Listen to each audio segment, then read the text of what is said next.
Tes. Tes. Masuk, Bel, masuk.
Ya, Assalamualaikum warahmatullahi wabarakatuh. Bismillahirrahmanirrahim. Waalaikumsalam. Waalaikumsalam warahmatullahi wabarakatuh. Pagi. Pagi, Pak. Pagi, Pak. Kita ketemu lagi kuliah kedua ya pada hari ini. Mudah-mudahan saudara, mahasiswa, mahasiswi sehat semua. Alhamdulillah ya. InsyaAllah tidak ada kejangkit virus COVID ya. Mudah-mudahan selamat karena makin banyak saja korban COVID. Di antara teman-teman saya sudah ada yang kena, sudah meninggal ya. Jadi saya sarankan jangan terlalu banyak keluar rumah. Kondisi Jakarta belum aman ya dan jumlah makin meningkat terus ya. Jadi jangan terlalu percaya diri keluar rumah ya. Harus hati-hati. Tetap menggunakan protokol COVID-19 ya. Untuk itu berikutnya kita akan mulai lagi kuliah hari ini ya. Hari ini kuliah chapter 3, tapi saya akan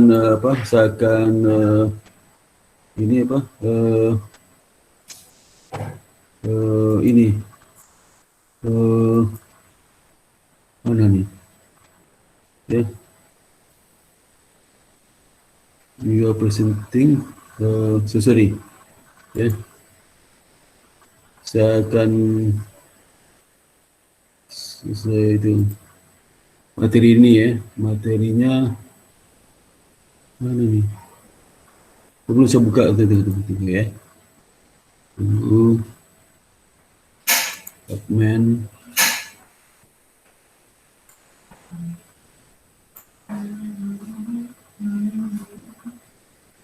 ketiga.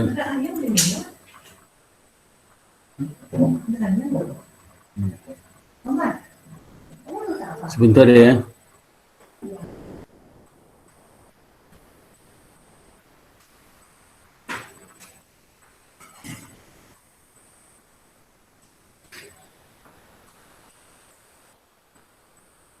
Ya.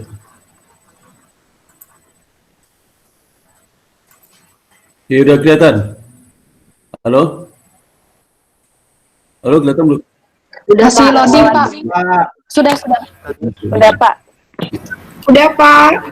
Udah ya. Jadi saya udah menerima tugasnya ya. Tugasnya udah saya terima. Kemarin sudah saya tayangkan di YouTube ya. Sudah bisa saling melihat tugas masing-masingnya ya. Kemudian ini kita masuk chapter 3 ya. 3. Siap, Pak. Loh, tak bisa. Tak bisa.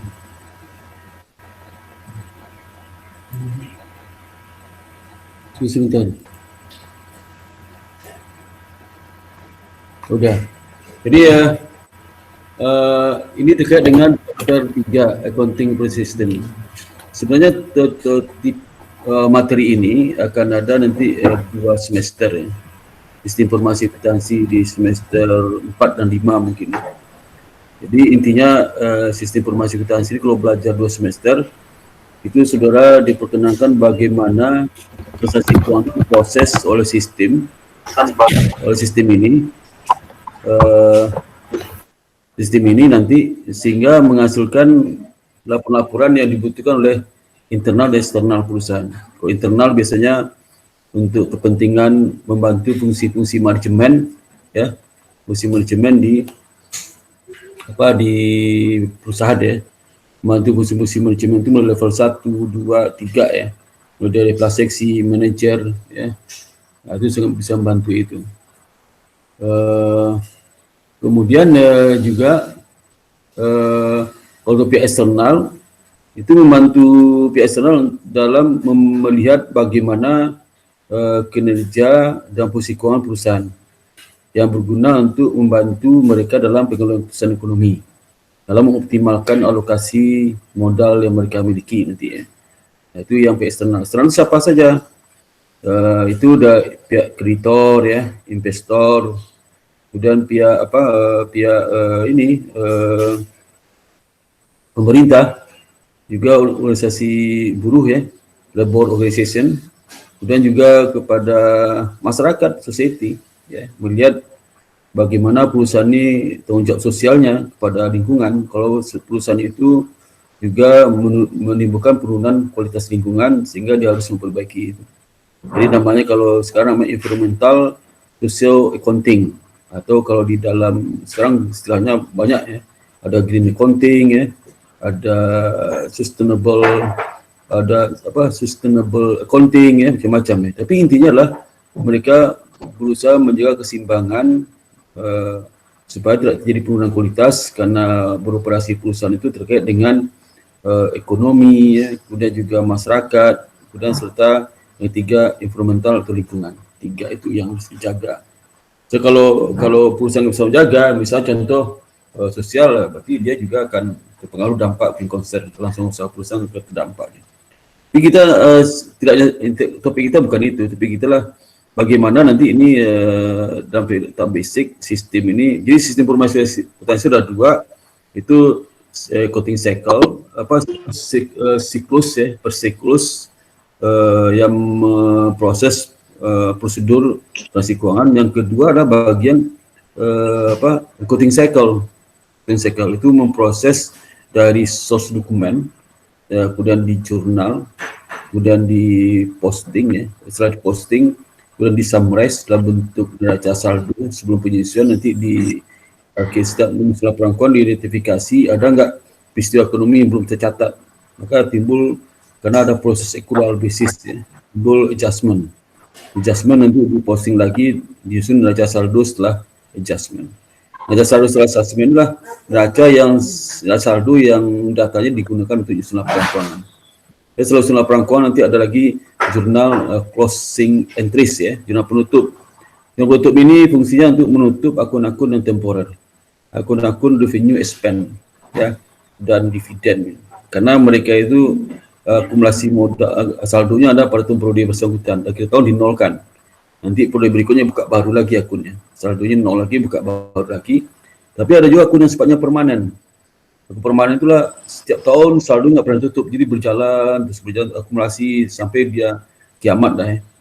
Nah, akun yang temporer itu biasa akun income statement.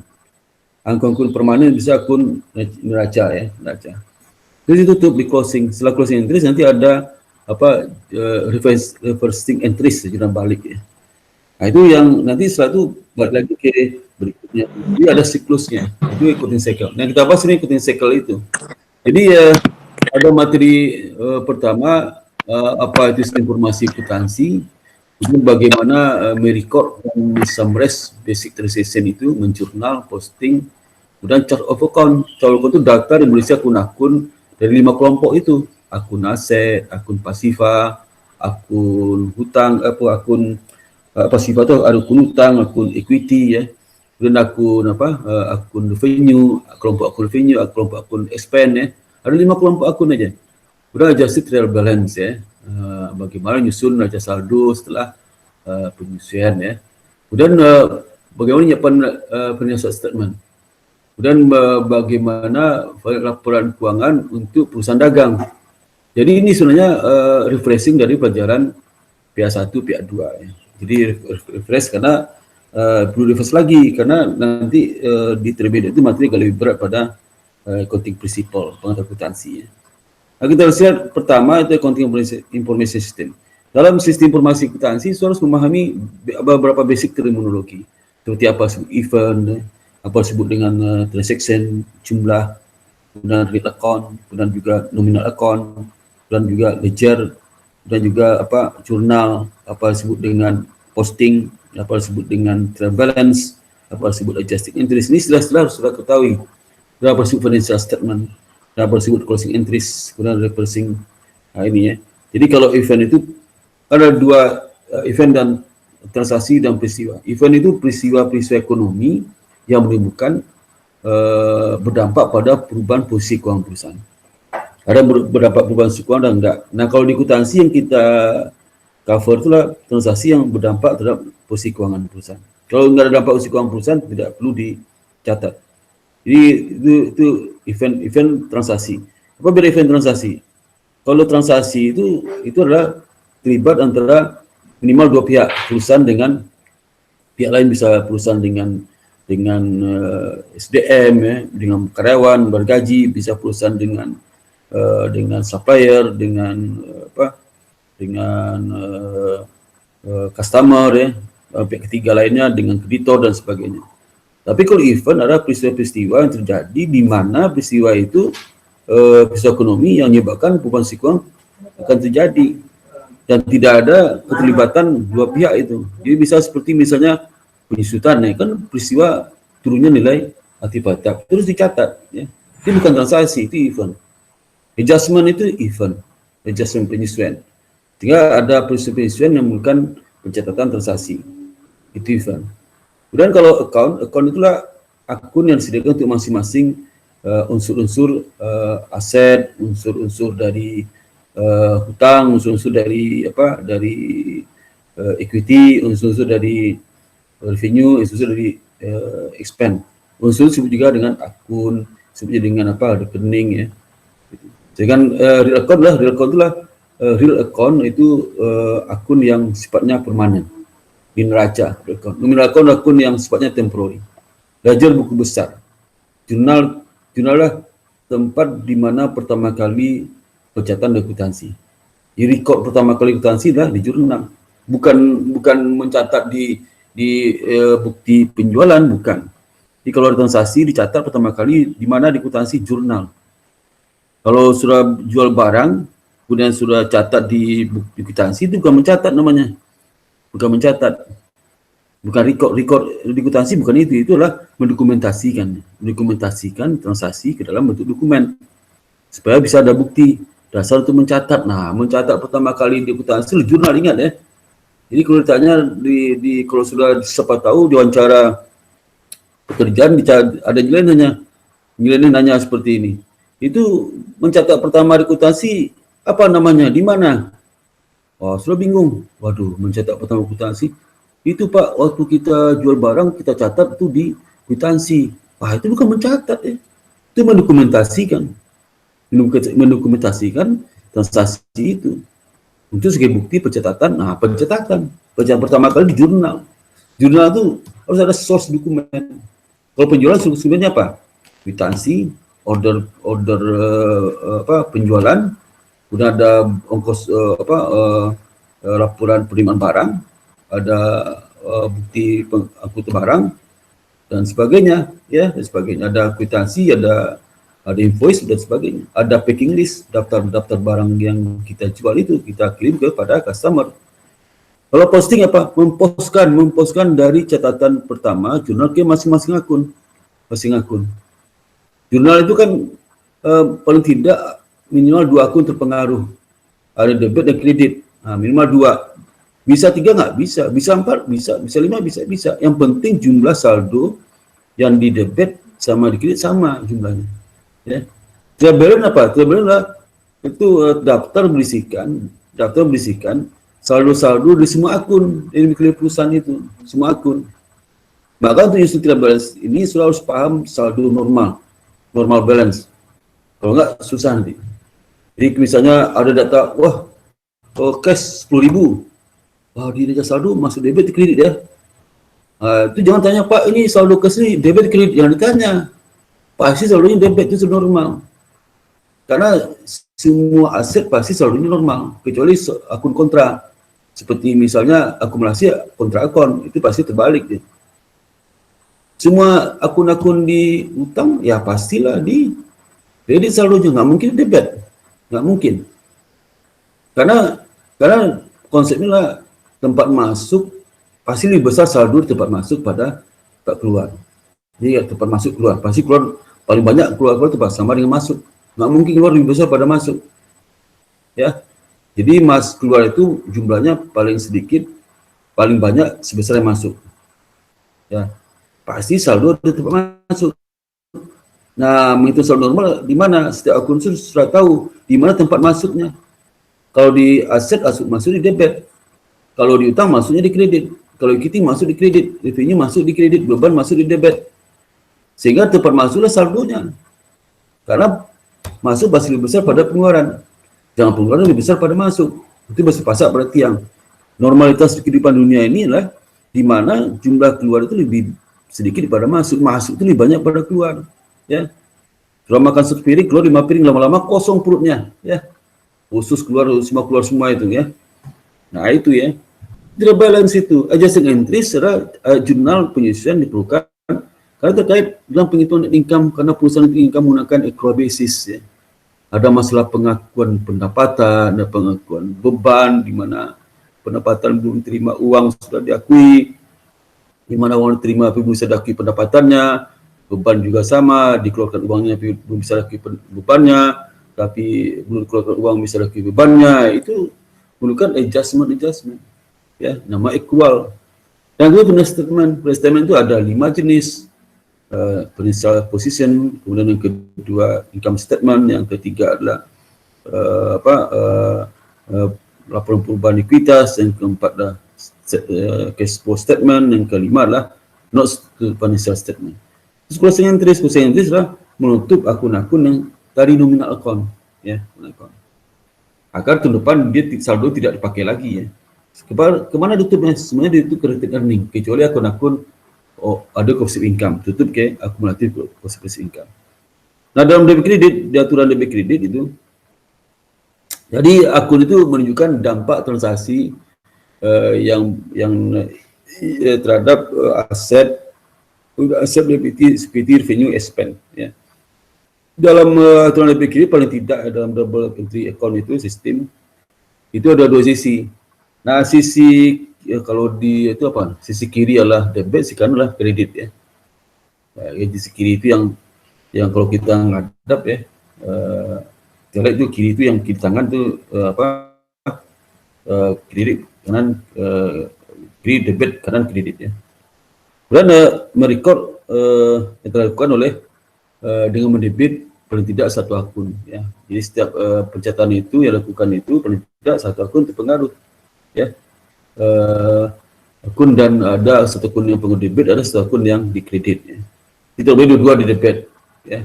Di kredit nggak boleh, satu di debit, satu di kredit, paling tidak ya. Jadi debit itu jumlah yang di debit sama dengan jumlah di kredit ya. Jadi ini saya sampaikan lagi ya, mungkin ini ringkasan ini ya. Jadi ringkasan aja. Jadi kalau aturan debit kredit seperti ini ya.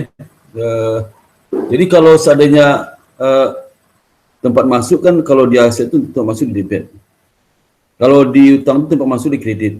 Kalau kita tempat masuk di kredit. Kalau revenue tempat masuknya di kredit. Expense tempat masuk di kredit. Jadi tempat masuk itu kalau di sini itu akan increase ya, menaikkan jumlah saldo tempat masuk itu. Ini warna biru panahnya. Tempat keluar menurunkan saldo. Jadi kalau seandainya tempat masuknya di debit ya, maka keluar pasti di kredit. Tempat masuk di kredit, keluar pasti di di debit ya. Gitu ya. Jadi misal kalau liability tempat masuknya di kredit, tempat keluarnya pasti di debit. Yang keluar itu yang warna merah, panah ke bawah. Bawah itu artinya decrease saldo dari account yang bersangkutan. Nah, sehingga dari kondisi ini, saya kan tahu tadi konsep filosofinya lah, pasti yang keluar itu lebih kecil pada yang masuk, pasti. Sehingga saldonya adalah sebesar yang masuk. Masuk 100, 280. Saldo berapa? 20. Saldo 20 adalah dimasuk. Masuk tempat di mana? Kalau dia tempatnya debit, saldo normal di debit. Kalau tempatnya, kalau itu akun liability, tempat masuknya di kredit, berarti saldo normal di kredit. Kalau equity itu keluarnya ada, masuknya ada di kredit, pasti saldo normal di kredit. Kalau value masuknya ada di kredit, saldo normal di kredit. Kalau expense itu masuknya ada di debit, saldo normal pasti debit. Ya. Itu dasar untuk nyusun neraca saldo, ya, saldo. Ini ya. Sehingga dalam double entry system itu basic filosofi lah menggunakan persamaan kuitansi, di mana aset sama liability dan equity. Kalau transaksi itu mempengaruhi aset, satu sisi mempengaruhi aset juga, pasti satu aset bertambah, satu aset berkurang. Tapi satu aset bertambah mempengaruhi sisi sebelah kanan, berarti sebelah kanan itu aset juga bertambah. Ya. Kalau aset berkurang, tapi sisi lainnya sebelah kanannya berkurang, maka mempengaruhi yang kanan juga, maka yang kanan itu sama berkurang juga. Tapi kalau tempat yang sama, aset itu ada yang bertambah, ada aset lain berkurang. Liability itu ada yang bertambah, liability lain ada yang berkurang. Equity itu bertambah, liability lain berkurang. Kalau tempat yang sama, di tempat itu ada dua bagian, tempat kiri, tempat kanan. Ya, sebelah kiri itu aset, sebelah kanan pasifa. Kalau transaksi itu mempengaruhi aset, atau transaksi itu menyebabkan aset naik, dampaknya pada sisi yang kanan, berarti sama naik. Pasifa aset naik, pasifa juga naik. Ya, aset naik, utang juga naik. Jangan aset naik, utang turun, nggak ada. Ya, walaupun debit kredit ya, karena dia utang naik itu di kredit, kalau dia utang naik di kredit, makanya aset naik, utang juga naik. Tapi aset dicatat naiknya di debit, utang dicatat naiknya adalah di kredit. Ya, hati-hati ya. Sama juga equity ya, equity. Contohnya maksudnya kalau contoh misalnya pemilik investasikan 40.000 ya pada sebagai setoran sahamnya ya, maka asetnya bertambah, akun di sisi kanan juga bertambah. Apa bertambah? Equity bertambah ya. Tapi bukan bertambah sama debit semua, enggak. Karena kalau aset bertambah debit, kalau bagian kanan bertambah di kredit ya. Memang dia bertambah, tapi tempatnya berbeda. Satu bertambah di debit, satu bertambah di kredit ya. Hati-hati saudara. Harus ngerti filosofi debit kredit itu. Kemudian kalau pengeluaran ya, keluar 600 cash karena perusahaan menggaji sekretaris. Itu apa? Asetnya berkurang karena bayar kan, ada outflow aset. Maka berkurang aset. Tapi berkurang aset menyebabkan akun kanan juga berkurang juga. Aset berkurang, karena berkurang juga. Karena berkurang apa? Kalau dia itu beban, berarti beban gaji. Beban gaji itu equity berkurang, equity berkurang. Tapi berkurang itu karena ada tambahan beban. Maka tambahan beban itu menyebabkan equity berkurang. Tapi beban kalau bertambah kan di kredit bertambah. Karena ini kurang equity. Jadi aset di debit, ya, aset kalau beban bertambah kan equity berkurang, sebabkan beban bertambah di mana? Beban bertambah beban bertambah di mana? Di debit, bukan di kredit. Di debit beban bertambah. Karena bertambah debit karena dia akan mengurangi equity. Equity berkurang di mana? Di debit. Kalau equity bertambah di mana? Di kredit. Asetnya di kredit karena berkurang. Kurang beli office equipment ya. Kalau office equipment dibeli dengan menerbitkan promotion note, best sell ya. Akibatnya aset nggak ada yang berkurang saat equipment itu datang, aset bertambah malah. Aset bertambah, tapi tidak double cash. Yang bertambahnya utang ya. Utang bertambah. Ya, aset bertambah 5.200, utang bertambah 5.200.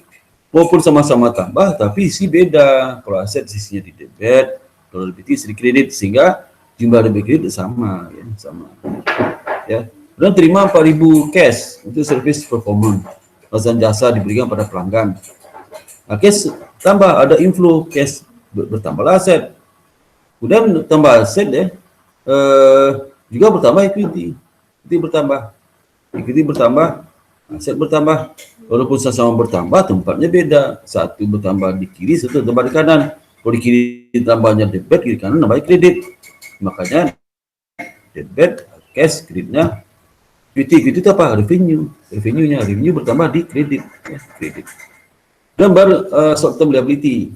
Short term liability 7.000 ya, 7.000. Artinya apa? Artinya kalau dibayar short term liability, berarti kan aset berkurang, ada outflow dari aset keluar, berkurang.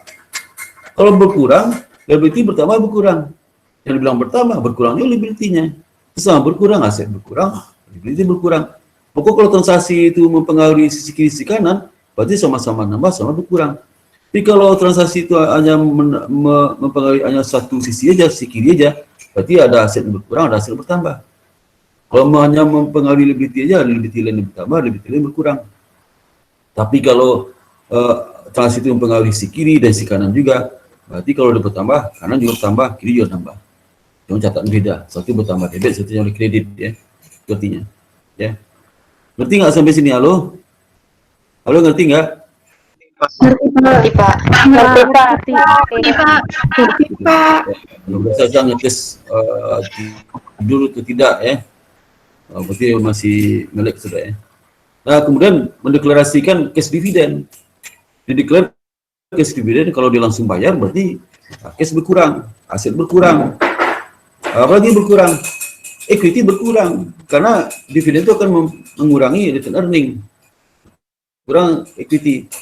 Nah, sesama berkurang, tapi aset berkurang di kredit, equity berkurang di debit, ya, berkurang debit. Makanya dividen itu akan mengurangi return earning, ya. Ya. Oh, ini belum dibayar ya, belum dibayar langsung liability, ya. Nah, kalau udah dibayar nanti liability pada debitnya, cashnya pada aset pada cash di kredit, ya. Kemudian mengconvert non-cardinality ke ordinary share. Nah, kalau seandainya ada dari 800.000 utang itu konversi jadi saham. Artinya apa? Artinya akun pengaruh sama kanan aja tuh, sama kanan. Nggak ada kiri. Berarti kanan itu ada akun yang pertama, ada akun berkurang, ya. Jadi kalau di akunnya pengaruh kiri kanan berarti sama bertambah, sama berkurang. Tapi akunnya yang hanya kanan aja atau kiri aja, berarti satu akun yang berkurang, satu akun lagi yang bertambah. Jadi misalnya di sini kan liability kan berkurang, kalau dikonversi ke ordinary share, equity bertambah, ya. Sehingga tidak mempengaruhi total karena sama kanan mau klasifikasi aja. Tapi kalau mempengaruhi sisi kanan, maka akan menambah aset, menambah bagian kanan juga, ya.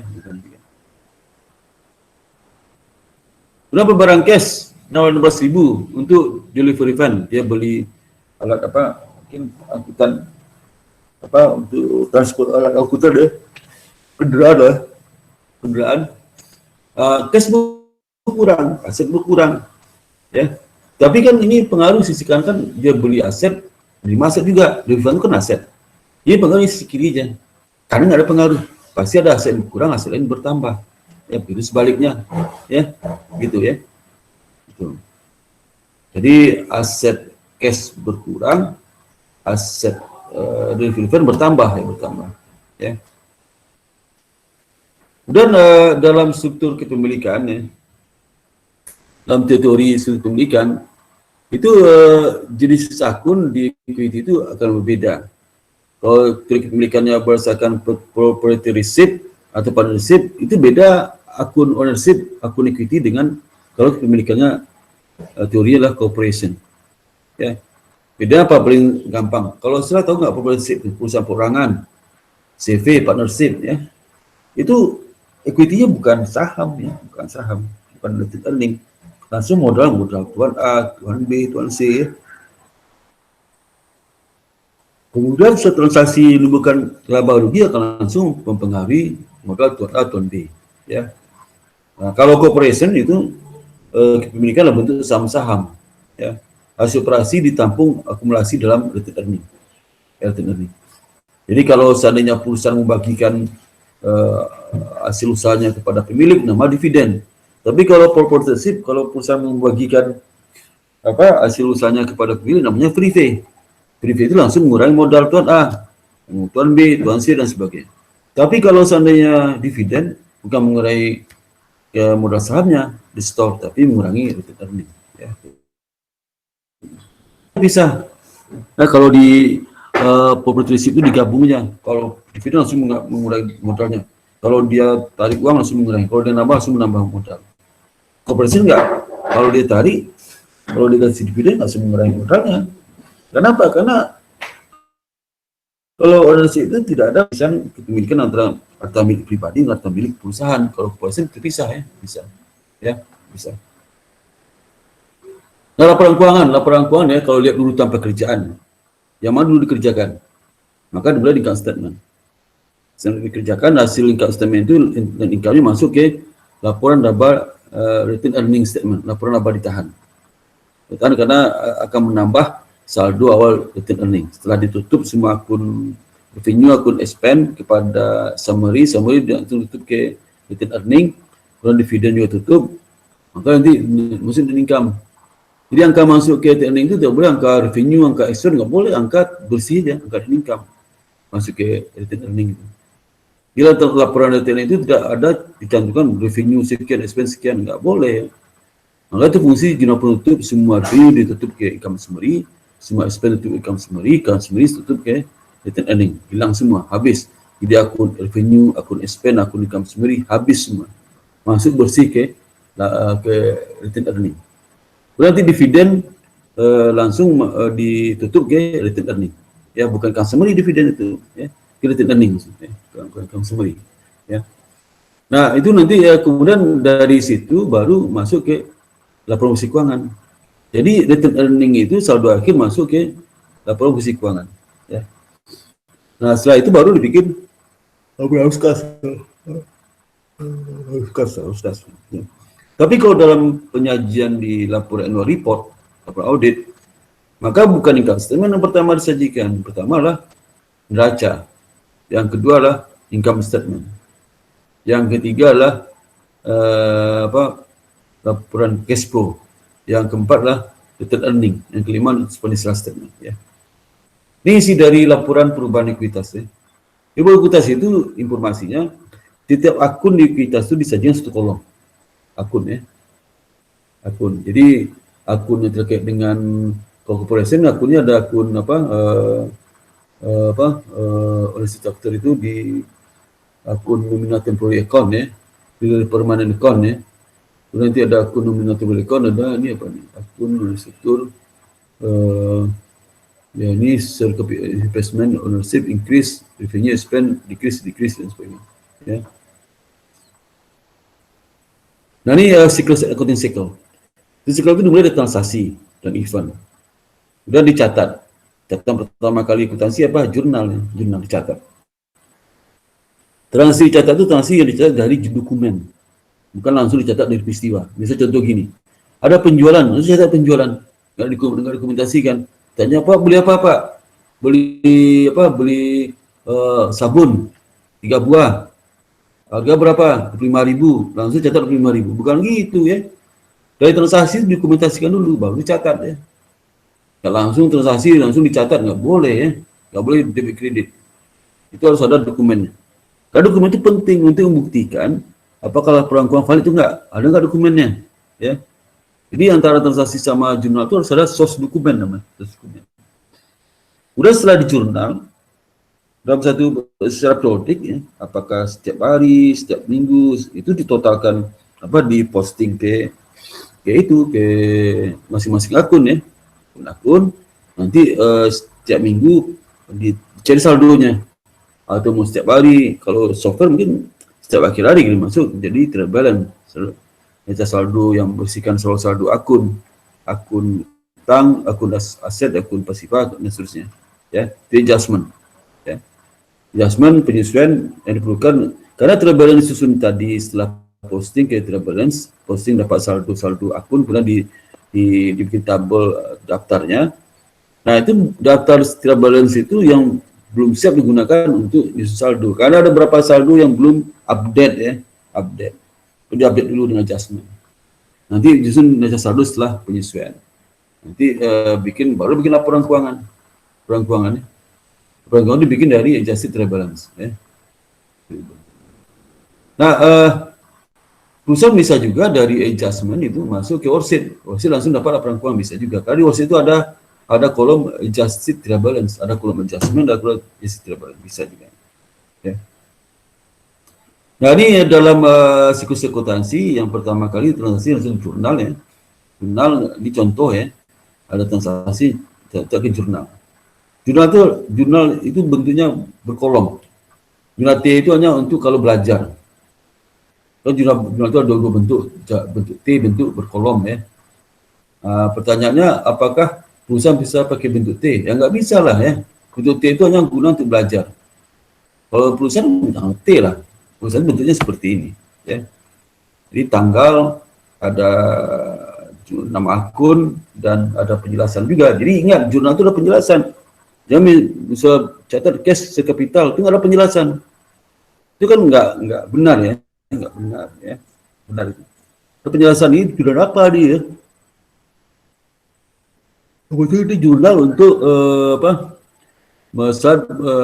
menerbitkan saham baru diterima cash bang. Nah, itu jurnal. Jadi singkat aja, jangan banyak dan ceritakan tanggal berapa. Kalau udah ada di kolom tanggal ya. Berapa jam berapa, nggak usah siapa mengeluarkan. Itu siapa mengeluarkan ada di dokumen ya, ada dokumen. Namanya dari situ. Jangan catat lagi nama sini ya. Jam berapa nggak perlu ya, nggak perlu. Ringkas saja. Transaksi cash, penerbitan saham dengan cash udah itu aja ya. Orang udah tahu ya. Dia lebih kredit ya.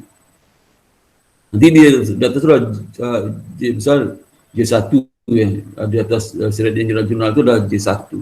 J1 itu artinya jurnal halaman 1 ya. Digunakan untuk mereferensi untuk posting, check mark, cross check posting.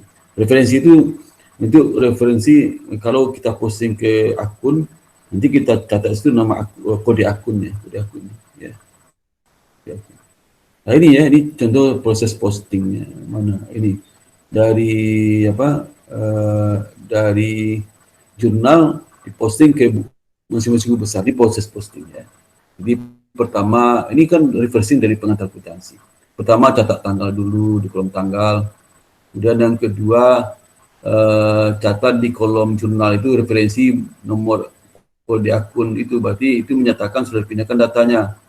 Kemudian yang ketiga kita pindahkan angka akun, kalau akunnya itu akun cash maka kita pindahkan saldo debit di cash itu, debit juga cash. Dan yang keempat nanti yang keempat itu kode akunnya dicatat ke referensi, dan begitu sebaliknya. Ini contoh COA itu. Ada COA itu ada 5 kelompok akun yang ada di perusahaan. Dimanapun perusahaannya, pasti 5 kelompok ini. Ya. 5 kelompok ini akun aset, akun liability, akun ya, akun revenue, akun expense, 5 ini. Ya. Jadi akun aset itu beri kode urut. Jadi nggak boleh bisa akun tersebut di atas itu kode 1, nggak boleh. Urutannya berdasarkan apa? Berdasarkan klasifikasinya. Jadi kalau di aset itu kan dibagi kelompok aktiva lancar, kemudian investasi, kemudian PPA atau aktiva tetap, aktiva lain ya. Nah kalau untuk aset itu, aset lancar dibagi lagi urutannya. Yang paling liquid di atas, liquid yang tidak liquid dan sebagainya. Jadi paling liquid itu cash, yang tidak liquid hutang atau uang hutang ya, hutang persediaan, itu uang muka, aktiva aset dan lain. Itu urutannya. Jangan nanti depannya hutang dulu, hutang dulu. Kalau kita butuh uang kan di hutang ada prosesnya. Itu cash kalau langsung ambil, cash langsung belanja kan. Jadi lebih liquid cash. Ya. Nah urutan kodenya juga macam-macam ya. Nanti sistem informasi akuntansi sudah pelajari memberi kode akun-akun gimana. Ada berapa cara model beri kode itu. Ini kode sederhana ya. angka 1 itu di depannya angka aset. Kalau di depannya itu 2 berarti utang. Angka depan 3 berarti equity. Angka 4 berarti revenue. Nah, expense macam-macam, ada angka depan 6, 7, 9, 9. Karena expense itu ada berapa kelompok expense. Ya, kelompok expense. Plus expense ya, mungkin 6. Depreciation expense 7 depannya. Kemudian angka berikutnya 0 ya, 0 mungkin terkait dengan ini urutan di lancar. Kenapa 101 loncat 112? Karena itu memberikan ruang nanti kalau ada akun lebih liquid daripada akun receivable, tapi kalau liquid pada cash ya, masuk di sela itu kan bisa bertambah. Misal akun contoh apa itu? Deposito kan lebih liquid pada akun receivable. Maka taruh di sela cash ya, deposito. Ya. Contoh seperti itu. Karena ada bikin loncat ya. Oke, udah bertanya di sini, ada bertanya nggak? Ya, pernah tanya nggak? Halo, Belum, Pak. belum ya. Nah, kemudian ya, contoh nih, ya. Jadi ilustrasi 310 sampai 319 ya. Dia menunjukkan basic langkah dasar untuk mencatat, untuk proses pencatatan menggunakan transaksi di Oktober pada perusahaan advertising. Berikutansi adalah 1 bulan. Ya. Analisis dasar dan analisis debit kredit untuk menjurnal dan posting masing-masing transaksi. Jadi kita gunakan akun T untuk simplicity aplikasinya, kita guna akun T-nya. Akun T itu ingat ya, untuk hanya untuk belajar pakai akun T. Ya. Jadi sebagai berikut ya, berikut. Nah ini. Jadi ini satu transaksi dikasihkan satu tampilan satu halaman, mulai dari apa ada transaksi, ada basic analysis, ada analisis equation analysis ya, ada debit credit analysis, ada juga entry, ada posting ya, supaya kita paham sudah. Jadi analisis transaksi itu pertama ya, apakah transaksi ini mempengaruhi posisi keuangan? Kalau ya pasti catat, kalau enggak dicatat selesai ya. Yang kedua, kalau mengenai posisi keuangan, akun apa itu pengaruh? Apakah akun aset, akun pasifa, akun utang? Kemudian yang ketiga, kita harus tahu yang debit yang mana, yang di kredit mana. Kalau akun aset pengaruh, kalau dikurang berarti asetnya di kredit. Kalau pengaruhi utang, berarti utangnya kalau itu berutang, utang berkurang di debit ya. Debit. Nanti di analisis ya, jumlahnya berapa? Keempat jumlah berapa? Jumlah di debit, jumlah kredit berapa? Jumlah itu kadang menggunakan metode, ada metode pengukuran digunakan, ya, ada langsung ambil datanya saja, ada cari pengurangan rumit dan sebagainya, ribet dan sebagainya. Karena kan masing-masing akun itu metode pengukuran berbeda, pakai metode pengukuran A, metode pengukuran B, C. Contoh seperti perusahaan, ada cara garis lurus, ada cara itu, masing-masing beda-beda sih. Misal harga pokok penjualan kan metode beda-beda, ada FIFO, LIFO, rata-rata ya. Dan kalau menggunakan fixed asset itu metode ukurannya bisa historical cost, bisa current value dan sebagainya. Ya. Itu tergantung.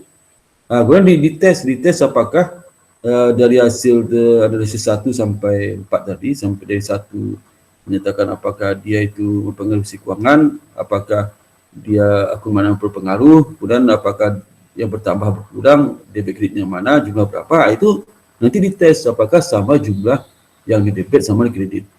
Kalau oke nanti langsung di jurnal. Ya. Itu kalau di dalam praktek mungkin proses dari dapat dokumen sama transaksi mungkin nggak perlu dicatat lah, ya. Udah hafal dua kepala. Nah, itu pekerjaan-pekerjaan dari dokumentasi ya sampai ke mencatat itu nggak perlu orang lagi ya. Sekarang udah bisa komputerisasi, aplikasi udah bisa sekarang. Jadi kalau saudara mau catat transaksi penjualan, udah masukin aja data penjualan sekian, diskon sekian, nama barang apa, nanti debit kredit otomatis di dalam. Nggak usah kasih tahu debit itu ya, kredit itu ya, nggak usah kasih tahu. Juga bisa kasih tahu jenis transaksinya, kemudian berapa jumlahnya, apa saja pengaruh, itu cukup di situ, nanti dia langsung mendebit yang mana kredit mana ya, seperti itu. Kemudian berikutnya posting. sama tadi. Nah, transaksi seperti ini sajikan, transaksi seperti apa, investasi pertama kali ya, kemudian kedua dia beli office equipment kan dibeli, equipment bertambah, kredit cash berkurang ya. Kemudian juga seperti misalnya dia dia kan perusahaan jasa advertising. Nah, advertising itu ada klien mengasih uang muka 12.000 ya, nanti berapa yang sudah dikerjakan diakui sebagai revenue. Uang muka nanti diakui sebagai other service revenue, case pada other service revenue ya. Nah, ini karena ini sifatnya accrual basis, saat uang muka diterima nggak boleh diakui revenue ya, karena revenue belum dilaksanakan, karena jasa belum dilaksanakan, maka ini accrual basis ya. Nanti perlu adjustment seperti ini ya, karena dampak menggunakan accrual basis, transaksi accrual basis, maka perlu adjustment. Tapi kalau transaksi cash basis ya, ya perlu adjustment. Adjustment itu perlu pada saat accrual basis.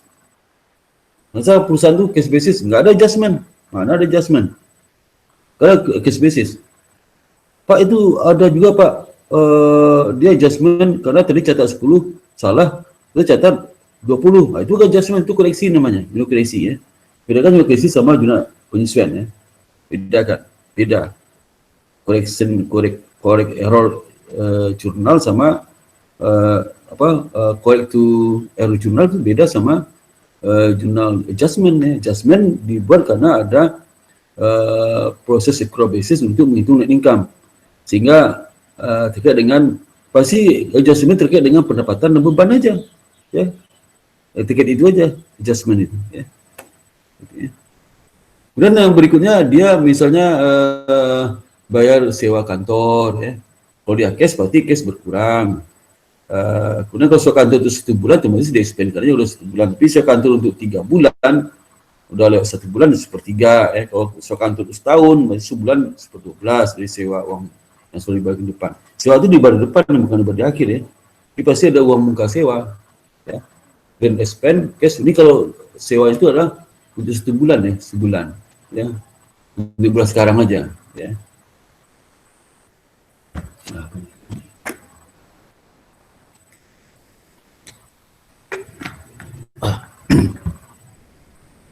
Ya, kemudian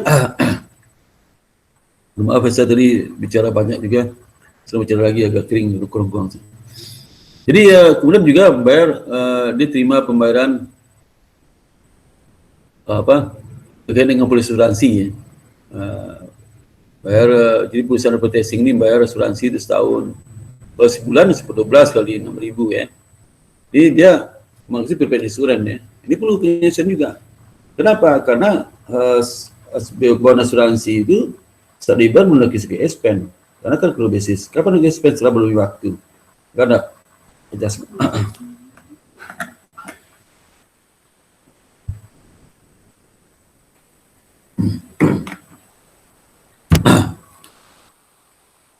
Itu seterusnya ya, seperti misalnya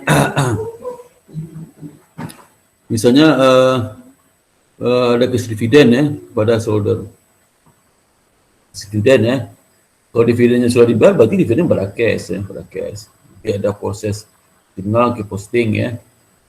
Nah, dari situ kan otomatis sudah dan posting kan dapat saldo akun ya, saldo akun cash, akun piutang, ada saldonya. Jadi kita susun dalam daftar.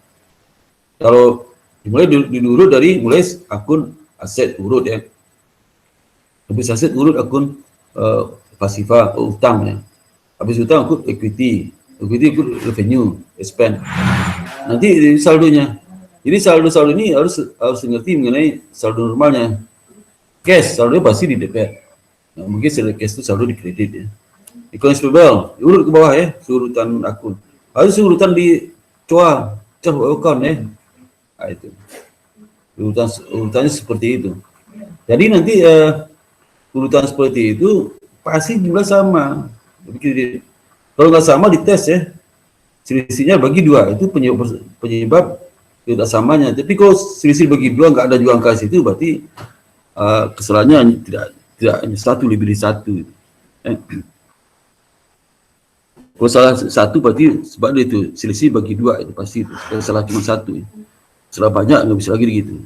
Pusing cari banyak perusahaan, banyak akun yang salah nih. Jadi kalau saya nggak ngerti saldo normal, akibatnya apa? Contoh dividen saya taruh di debit, di kredit deh dividen. Dividen taruh di kredit. Saya ngerti saldo normal. Dividen itu pasti di debit. Kalau dia bertambah, dia kan modal berkurang di debit, maka di debit. Saldo dia bertambah. Jadi saldo normal itu menyatakan saldo bertambah di saldo normal itu adalah saldo tempat di bagian yang bertambah. Ya. Nah ini penyusunan tadi itu, tipe penyusunan ada dua kelompok deferral account. Deferral sama accrual. Semua terkait dengan revenue dan expense, ingat nih. Dan hubungannya dengan cash flow. Ya. Cash flow, contoh ya. Kalau cash in itu pasti masalah revenue expense. Kalau cash out itu masalah revenue. Cash in masalah revenue, cash out pasti masalah expense. Ya, kalau sudah expense kan pasti bayar uang kan, cash out. Kalau revenue terima uang kan, cash in ya, cash in ya. Jadi kalau ini masalah dua aja, cash in, cash out, ya. Diakui itu belum diakui itu aja, ya. Cash in sudah terima uang tapi belum diakui, ya. Belum terima uang tapi sudah akui itu menyebabkan ada adjustment. Kalau cash out sudah cash out tapi belum diakui, sudah cash in tapi kalau sudah cash out tapi belum diakui, sudah cash out tapi sudah diakui, ya. Atau sudah diakui tapi belum ada cash out ya, belum ada cash out. Nah kalau bicara cash in pasti masalah revenue, ya. Sudah diakui tapi belum ada cash masuk, ya. Revenue belum diakui walaupun sudah ada cash masuk. Lagi itu ya perlu ada adjustment ya, adjustment. Kalau deferral itu, soal perhatikan deferral itu adalah terkait masalah masalah cash sudah terjadi atau belum, ya. Tapi dia belum diakui, ya. Jadi cash in sudah terjadi, tapi belum diakui, ya. Oke. Ya. Jadi misal contoh, kalau dia terkait dengan expense berarti cash out, ya, belum dibayar, sudah dibayar. Ini kan sudah semua. Kalau deferral sudah dibayar, sudah terima uang cashnya. Kalau deferral itu, kalau accrual itu belum dibayar dan belum terima uang. Kalau deferral itu sudah dibayar, berarti masalah expense ya. Tapi belum diakui. Nah, belum diakui. Kemudian kalau sudah terima uangnya, tapi revenue belum diakui. Ya. Kalau accrual apa? Accrual itulah kalau yang deferral itu yang sudah cash flow sudah terjadi. Kalau deferral, kalau accrual cash flow belum ada, belum terima uang, tapi sudah diakui. Ya. Belum terima uang sudah diakui revenue. Ya. Belum terima uang sudah diakui revenue. Belum bayar, tapi sudah diakui expense. Nah, itu accrual. Ulang lagi deferral itu masalah cash in cash out sudah terjadi. Deferral itu sudah terima uang tapi belum diakui, ya, revenue. Sudah dibayar tapi belum diakui expense. Accrual sudah belum dibayar tapi sudah diakui expense. Ya, terbalik kan itu, terbalik ya. Jadi deferral itu intinya sudah terjadi aliran kas tapi belum diakui. Revenue expense. Kalau accrual sudah belum terjadi aliran kas tapi sudah diakui, itu ya accrual. Ya. Jadi kalau terkait dengan prepaid expense berarti apa? Expense-nya beban cash sudah keluar, tapi expense belum diakui karena belum digunakan. Seperti uang muka asuransi, uang muka sewa kan belum digunakan, belum diakui sebagai beban sewa. Dan yang kedua, kalau deferral revenue apa? Deferral itu berarti kan sudah terima uang, ya, tapi belum diakui revenue. Kenapa? Karena belum merasakan jasanya, barang diserahkan di uang muka dari pelanggan, deferral. Tapi kalau accrual ya, itu sudah diakui revenue tapi belum terima uangnya. Nah ya, contoh apa? Hutang ya, hutang. Kita jual, barang serahkan, uang belum terima. Hutang itu adalah proses accrual revenue. Kalau expense itu sudah kita akui bebannya, tapi belum bayar. Itu beban gaji, hutang gaji itu belum bayar. Nah, itu expense. Jadi ini penyebab adjustment. Jadi adjustment itu penyebab karena masalah pengakuan expense dan masalah pengakuan revenue. Nggak ada kaitan dengan aset, nggak ada. Ya, kenapa? Karena perusahaan yang tunai income menggunakan accrual basis. Coba perusahaan menggunakan cash basis, nggak ada adjustment. Ingat, nggak ada adjustment kalau perusahaan cash basis ya. Jadi cash adjustment muncul karena perusahaan menggunakan accrual basis. Ya, accrual basis. Ya, jadi 4 hal ini. Ya. Jadi contoh misalnya kalau contoh apa untuk prepaid expense ya, prepaid expense itu apa ini? Prepaid expense itu uang kita udah bayar, tapi belum kita nikmati jasanya, belum kita nikmati biayanya. Itu adalah deferral. Deferral itu sudah bayar, tapi beban belum diakui. Dan kalau revenue sudah terima uang, tapi pendapatan belum diakui. Ya, jadi kalau beban sudah bayar belum diterima, belum dinikmati jasanya, prepaid expense. Ya, jadi pasti dicatat credit adjusted open. Jadi unadjusted balance ya. Jadi saat terjadi itu akan menumbuhkan aset ya, aset ataupun itu nanti di adjustnya dengan mengkredit adjusting interest, debitnya debit mengakui expense ya, expense. Dan kalau jadi saat terjadinya diakui aset ya, uang muka ya, lalu adjustment berapa sudah dinikmati, maka uang muka dikredit, debitnya pasti expense.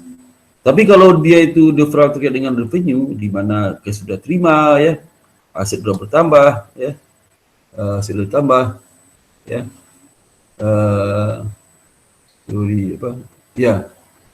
revenue ya, revenue, aset sudah bertambah, tapi dia belum memberikan jasanya, jadi catat case pada revenue. Revenue itulah akun utang, ya, prepaid expense akun aset. Jadi akun utang sudah bertambah, pada saat diakui sebagai revenue, akun utang dikurangi pada adjusting interest sebagai revenue ya. Itu adjusting interest untuk deferral itu, deferral untuk expense, deferral untuk revenue. Ya, deferral expense itu seperti uang muka asuransi, supplies, uang muka iklan ya, sewa, building and equipment ya, dan juga dan sebagainya. Kalau accrual yang contohnya ya, jadi kalau adjusting itu deferral apa? Kita uang muka beli supplies pada cash yang ada supply spend belum dipakai. Ya. Nah kalau sudah akhir bulan sampai setelah perempuan itu berapa supplies kita pakai, mana belum yang terpakai itu nanti sebagai supply spend, nanti dimengkreditkan supplies ya, supplies. Dan untuk deferral yang lain apa? Contoh advertising muka iklan, saat dibayar itu kan langsung prepaid insurance, nggak boleh sudah spend kalau belum pakai. Begitu akhir periode dihitung berapa yang sudah berjalan periode asuransi itu, nah, maka itu sebagai spend pada prepaid insurance. Misal asuransi baru 3 bulan, jelas sebulan, berarti 1/3 kali jumlah prepaid insurance itu. Itu yang dibahas. Kemudian juga kalau untuk deferral terkait dengan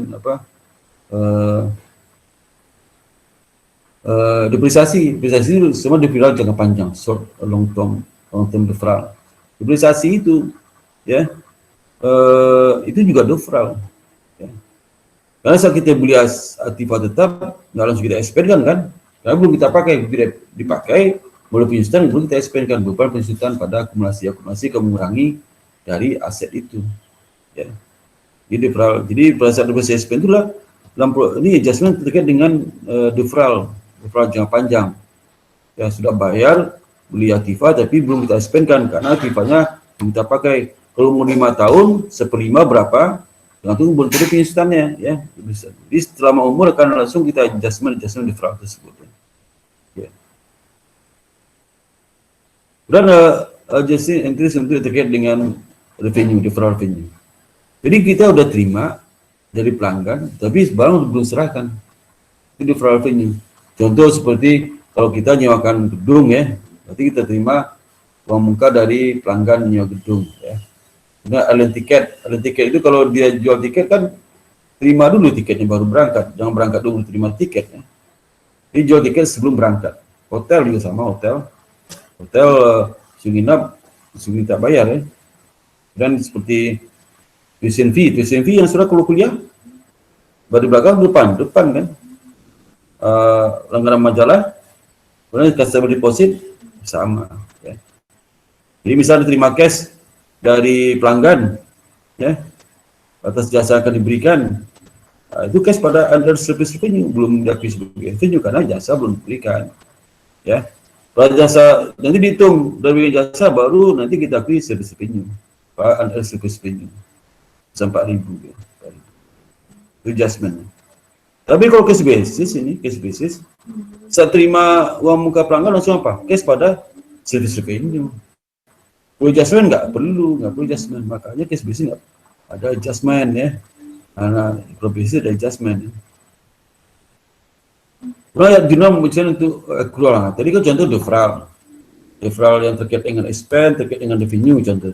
Sekarang bagaimana contoh untuk accrual yang terkait dengan expense, terkait dengan revenue ya. Ini revenue untuk terkait dengan servis yang dilakukan, tapi belum terima uang ya, revenue sudah akui, uang belum terima ya, beban sudah diakui tapi belum bayar ya, itu accrual ya.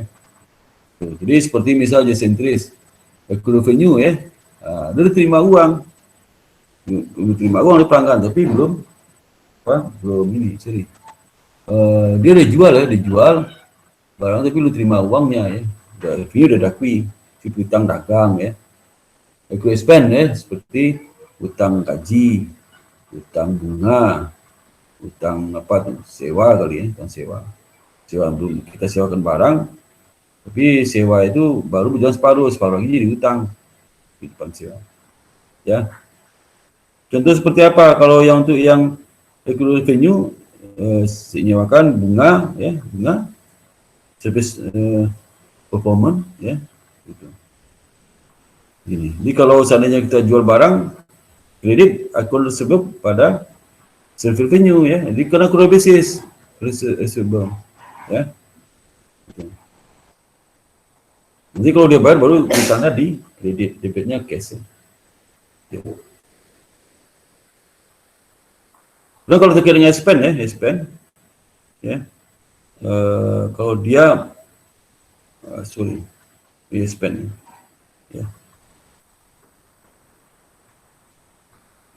Expense record sebelum cash dibayar ya. Sudah diakui sebagai beban sewa ya.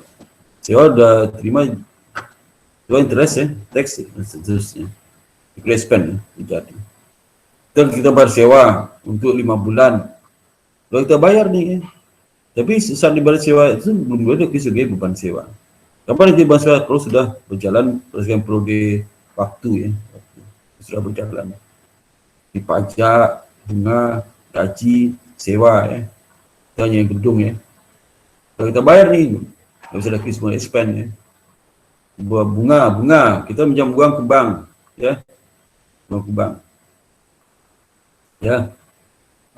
Bunga di tempo belum kita bayar, besok kita bayar bunga terutang ya. Bunga terutang ini misalnya bunga dibayar setiap tanggal 2, tanggal 31 setelah perangkuan kan belum bayar ya, tanggal 2 ya. Bunga dan seterusnya ya. Lalu untuk accrual lain seperti misalnya gaji misalnya, itu gaji misalnya dibayar setiap tanggal berapa, dibayar tanggal berapa nih, 1 Oktober gaji dan wage salaries, gaji dan upah untuk hari ini dimana accrual expense ya, accrual expense. Misalnya gaji dibayar setiap hari Jumat. Nah kalau di susunan perangkuangan bulan Oktober ya, berarti kan tanggal 1 Oktober kan gaji jatuh hari apa? Senin, Rabu kan? Rabu. Gaji yang tanggal 9, 30, 31 kan belum dibayar karena baru nanti tanggal 2 Jumat. Ya. Tanggal 2 dibayar. Maka ada gaji yang belum dibayar di 9, 30, 31. Bukan pasang ubah, gaji itu baru di Sabtu ya. Contoh ya. Nih ya. Ini misalnya contoh, perusahaan itu menerima gaji itu 10.000 untuk 5 hari kerja seminggu. 5 hari seminggu gaji 10.000. Atau 2.000 per hari. Per 5 kan 10.000. Tanggal 31 jatuhnya hari Rabu ya, Rabu. Maka gaji Senin Selasa Rabu belum bayar. Padahal perusahaan membuat laporan keuangan. Maka perusahaan akan mengakui salaries and wages expense pada salaries and wages payable. Belum bayar untuk 3 hari belum bayar. Ya. 3 hari ya, adjustment. Jadi saat bergajinya berikutnya, expense yang 6.000 yang 3 hari itu di debit ya.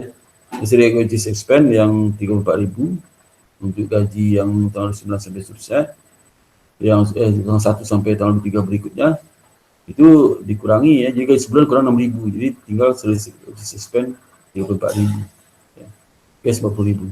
Kenapa 34.000? Karena 6.000 sudah akui expense pada bulan sebelumnya, bulan sekarang 34.000. Dan juga seperti budget expense ya, itu masuk accrual expense ya. Kenapa accrual? Karena perusahaan ini mengakui adanya budget expense. Budget itulah dari jumlah piutang yang nggak tertagih itu, dari jumlah piutang itu berapa nggak tertagih ya. Karena dia kan akui piutang ya, ada piutang nggak tertagih juga ya.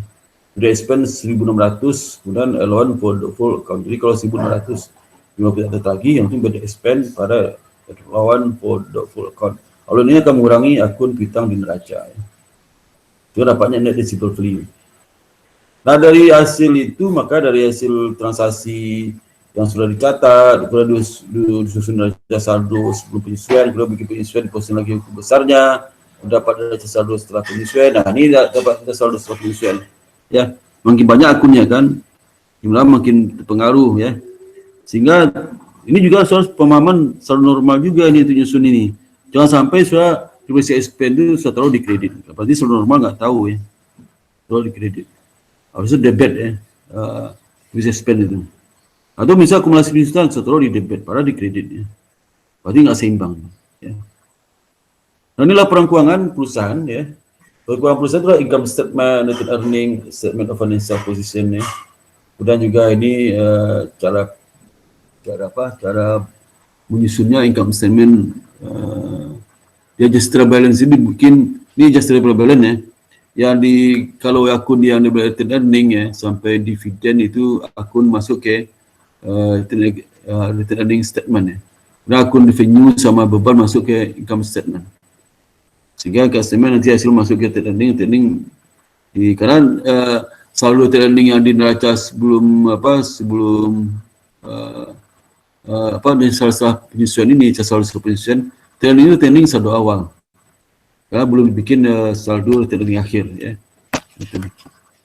Jadi nanti saldo awal ditambah net income dikurang dividen, dapatlah saldo akhir training ya. Ya ini kemudian kalau menyusun neraca diambil dari cash sampai ke share capital ya, nanti retaining-nya dari saldo laporan perubahan bersih retaining tadi ya. Jangan diambil saldo retaining dari neraca saldo setelah penyesuaian ini, karena neraca saldo setelah penyesuaian retaining-nya lah saldo awal. Kita ambil retaining saldonya berasal dari laporan perubahan bersih laba ditahan ya, nggak kesimbang ya.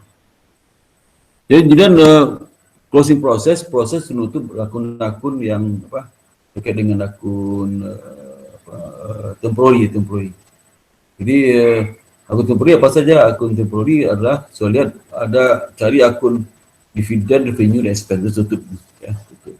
Ya, kalau neraca saldo setelah penyesuaian sudah urut berdasarkan COA itu lebih gampang ya, kecuali neraca saldonya itu susun berdasarkan akun-akun yang zigzag itu. Misal pertama akunnya utang, berikutnya revenue, itu ngaco itu. Jadi neraca saldo itu sudah berdasarkan urutan COA, chart of account. COA itu berdasarkan kaidah saldo normal ya. Jadi kalau mungkin closing entry tidak aja mulai dari saldo dividen, revenue, expense itu pindahkan ke itu di closing entry. Kalau saldo revenue semua kalau revenue saldo normal kan di kredit ya. Waktu ditutup saya ke debit. Nanti lawannya kemana? Income summary. Income summary itu kalau saldo kredit berarti untung gitu ya. Karena revenue masuk ke income summary di kredit. Income summary itu kan debit kalau menutup expense. Expense kan karena expense saldo debit, tutup kredit, maka di income summary debit. Jadi saldo income summary di debit itu artinya menampung penutupan dari expense. Kalau kita total saldo akhir dari income summary, berarti saldo akhir itu menggambarkan laba atau rugi. Kalau income summary-nya itu bersaldo debit, artinya apa? Jumlah expense itu lebih banyak pada jumlah revenue tutup, sehingga rugi. Kalau saldo income summary itulah kredit, artinya apa? Karena artinya saldo akun revenue tutup income summary lebih besar pada saldo dari akun expense itu, sehingga saldo income summary di kredit, sehingga terjadi untung ya. Kemudian kalau return earning itu tutup ke income summary ya, summary ya, income summary nanti income summary, ini salah. Oke, RA, return earning, return earning, ini dividen ya. Oh ini enggak, ini itu si saldo sisi akun summary. Income summary itu saldo dihitung, nah saldo akhir dihitung, itu return earning. Ini netnya itu ke return earning. Kalau income summary itu bersaldo kredit ya, atau ini debit, nah, berarti itu posisinya itulah untung itu. Karena return earning di kredit ini kan nambah itu. Karena return earning juga akan di debit untuk penutupan dividen. Ya, nah, itulah. Dengan adanya jurnal penutup ini akibatnya akun dividen, revenue, SP jadi nol.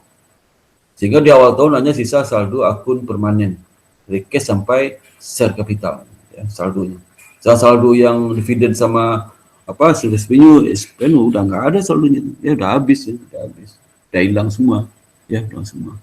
Ada pertanyaan di sini, halo, ada pertanyaan? Ya, Pak. Oke ya. Iya, Pak. Belum, Pak. Lanjut, Pak. Ngerti nggak? Paham, Pak, paham. Iya. Ada, Pak. Paham, Pak. Oke. Selanjutkan ya. Iya, Pak. Kalau kita Iya, lihat dari Iya, Pak. ya, Iya, Pak. ini proses posting closing entries ya. Jadi posting closing entries itu saya perhatikan seluruh expense ditutup ke income summary. Seluruh expense itu income summary. Ya. Kemudian semua service revenue tutup ke income summary. Revenue adalah 106 ya. Service revenue 6.000 tutup semua income summary. Income summary di kredit. Kemudian expense semua tutup ke income summary. Ya. Expense itu adalah 73.000. Kemudian dividen ya, kemudian selisih adalah 33.500. Nah, selisih 33.000 kan saldo, kalau 73 di debit kreditnya 106, berarti saldo kan 33.000. 3.000 tutup ke return earning. Ya. Sehingga saldonya jadi nol ya. Dan dividen tutup ke return earning ya. Dividen. Nah, setelah jurnal penutup itu, maka untuk basic saldo atau basic angka yang dipakai itu berikutnya, itu tinggal saldo-saldo akun-akun yang permanen. Nah, kita bikin neraca saldonya, benar nggak? Saldo benar kita tes dulu dengan nama neraca saldo setelah penutupan. Dan setelah penutupan ini nggak ada lagi saldo-saldo dividen, revenue, expense nggak ada lagi. Kalau ditutup ya, nggak ada aja saldo cash sampai aset ya, utang sama equity, return earning di luar dividen. Kenapa dividen nggak masuk? Dividen itu ke return earning. Nah ya, revenue expense itu return earning. Return earning itu pada kuburannya dari service revenue, dividen sama expense, kuburannya ya. Jadi revenue tahun 2019, expense dikubur ke return earning. Dividen 2019 dikubur ke return earning. Ya kalau dikubur, jadi return itulah kuburan dividen, kuburan expense, kuburan revenue ada di situ semua. Tanya mana revenue tahun ini kan 2019, Oktober, mana revenue bulan, kan kalau per bulan berarti Oktober, sebenarnya September, mana revenue September? Udah nggak ada Pak, di mana? Ini kuburannya ada return earning, ada dalam return earning ya, gitu ya. Dalam return earning. Mana expense bulan September 2019? Udah nggak ada, mana? Ada di dalam return earning kuburan. Nah, itu ya. Maka manusia juga sama, manusia itu kan tidak permanen di dunia, temporer. Yang permanen itu sampai kiamat itu paling jalan ya, gedung itu ada masa juga. Tapi sudah perhatikan di jalan itu manusia berganti. Jadi kalau sudah nanti usia saya ini, saudara bisa mengamati, merenungkan orang-orang yang jalan, misal kalau waktu masih muda sampai umur 50 ya, saudara sering lewat di Jalan Kemang itu, suatu saat saya duduk di Jalan Kemang, waduh, orang-orang lewat di Jalan Kemang itu nggak sama lagi orang dulu, nggak lagi. Orang lewat di Jalan Kemang dulu itu 30-40 tahun lalu, mungkin sekarang udah nggak lagi lewat di situ. Mungkin apa? Mungkin udah pindah, meninggal ya. Nggak ada yang kekal di dunia ini. Nah, sepanjang perjalanan perusahaan itu yang nggak kekal itulah revenue expand dividend. Dicabut, selalu ditutup, buka lagi, tutup, buka lagi. Tapi saldo-saldo yang nggak ditutup buka itulah saldo neraca dari cash sampai return earning. Ya, nah, itu buka terus tuh. Ya, makanya kalau sudah mengadjust kesalahan tahun lalu terkait dengan revenue, dividen, terkait dengan spend, tentu kemana? Ke kuburannya, return earningnya. Jangan ke revenue sudah nggak ada lagi. Pak, ini revenue tahun 2 tahun lalu salah loh Pak, 1 juta. Itu kemana saya kembalikan duitnya nih? Duit dulu kan nggak ada. Ke kuburannya dong, kuburannya return earning. Makanya kalau ada pendapatan tahun lalu belum catat, debit apa? Kalau pendapatan itu terkait dengan piutang, masih piutang ya, piutang pada kuburan revenue apa? Return earning. Nah, gitu. Karena revenue-nya sudah tutup, sudah meninggal, sudah mati, sudah mampus ya. Maksudnya return earning. Nah, kalau dia adjust lagi, sama juga. Oh, sudah udah bayar utang nih, berutang si A. Oh ya udah nggak ada, mana kuburannya? Nah, kalau manusia kan bukan kuburan berutang, ambil sama yang lain nanti. Dikasih ahli warisnya, bukan kuburannya, utangnya. Ya. Utangnya, kamu berutang sama orang meninggal, jangan kuburannya dibayar utangnya. Oke, ahli warisnya ya, ahli waris. Tapi kalau diakuntansi, ke kuburannya ya. Kuburan return earning ya. Return earning itu kuburan apa? Return earning itu kuburan dari dividen, revenue spend yang dulu pernah ada ya. Nah, jadi kalau sekarang ada dividen tahun 2020, nanti akhir tahun pasti mati masuk ke return earning. Ada revenue sampai September revenue sekian, akhir tahun sudah nggak ada lagi masuk ke kuburan return earning. Ngerti ya? Ngerti nggak? Nah ya, jadi siklus akuntansi kalau kita summarize tadi itu ya, mulai tadi itu, yang tadi. Ya. Lalu bagaimana laporan keuangan untuk perusahaan dagang? Tadi kan jasa, ya. Pedagang itu yang bedakan jasa ada inventory sama harga pokok penjualan. COGS kalau di jasa kan nggak ada, ya. Jadi net sale COGS, gross profit. Kalau jasa kemana ada cost of goods sold, nggak ada, ya. Udah kalau di itunya di ini sama ya. Udah kalau penisah risikonya ada inventory. Nah, ada inventory itu. Mana inventory? Nah, inventory. Kalau jasa mana ada inventory? Itu supplies. Inventory itu inventory merchandise inventory, bukan supplies ya. Nah, itu. Ya. Kemudian bagaimana kita menggunakan fixing interest ini tamar pendek ya. Jurnal balik itu gimana? Jurnal balik itu hati-hati ya. Ada transaksi yaitu jurnal penyesuaian, nggak perlu dibalik. Dia balik itu muncul dari jurnal penyesuaian. Muncul dari jurnal penyesuaian. Jadi ingat, jurnal penyesuaian itu muncul karena ada masalah accrual basis. Ada deferral terkait dengan revenue spend, ada accrual terkait revenue spend. Deferral itu sudah dibayar, tapi belum dakui pendapatan, sudah diterima uangnya, tapi belum dakui pendapatan. Kalau accrual, ya sudah diberikan barangnya belum terima uangnya, itu. Dan kalau beban sudah dinikmati belum bayar, itu accrual ya, accrual. Nah, itu muncul dari adjustment itu ya, bukan dari jurnal lain munculnya. Jadi tergantung bagaimana perusahaan mencatat jurnal penyesuaian saat pertama kali.